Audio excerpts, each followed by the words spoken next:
Classes always tell. 26th of March 2020. I remember that not all my early experiences as a language teacher in Rome were easy.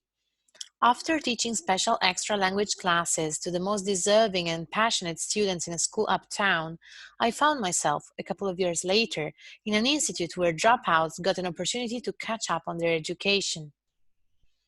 I was lured by the idea of having a full 15-hour weekly timetable, teaching not only languages but also literature. I would finally recite Shakespeare's plays and the poem of the Cid. Just the thought of it made me feel excited.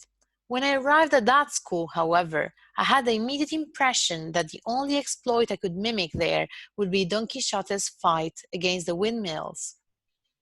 Not only did the students act as my windmills, but I also had some initial misunderstanding with the institute's directors.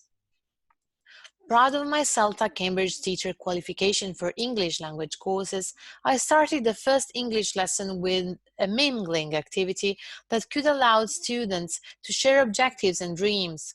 I turned a sheet into a paper airplane and I asked the students to throw it to one another while saying in English their favorite destination and the reason why they would like to travel there.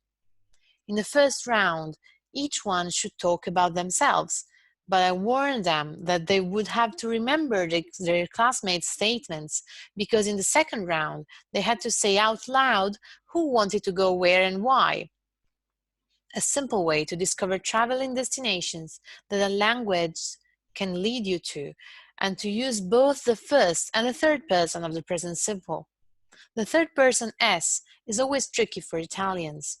The plane did not always fly elegantly in the air. It quite often twirled and plummeted in the most hilarious ways. After just 3 minutes of activity, the director entered the classroom with the intention of helping me out. When he opened the door, he found a crazy paper airplane and wanted an explanation. It worked, though. After some time, the class was able to perform the scene of Grendel being killed by Beowulf. Later on, my desk turned into the balcony where Juliet stood to talk to her lover Romeo. However, those teens were always emulating their hip-hop idols. So the greatest satisfaction I got with them came the day when I brought them a hip-hop music base and told them that they could team up to write their own lyrics. Then I would record them singing them. I was surprised by how seriously they got down to business. I did not expect their lyrics to be in rhyme, but they were 100% sure that no hip-hop song would ever sound real without rhyme. They opened the dictionaries that had been gathering dust for weeks.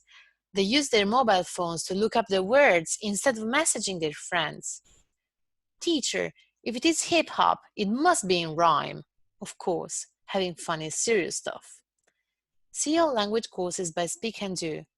Article by Silvia Cicciomessere, qualified language teacher in Rome.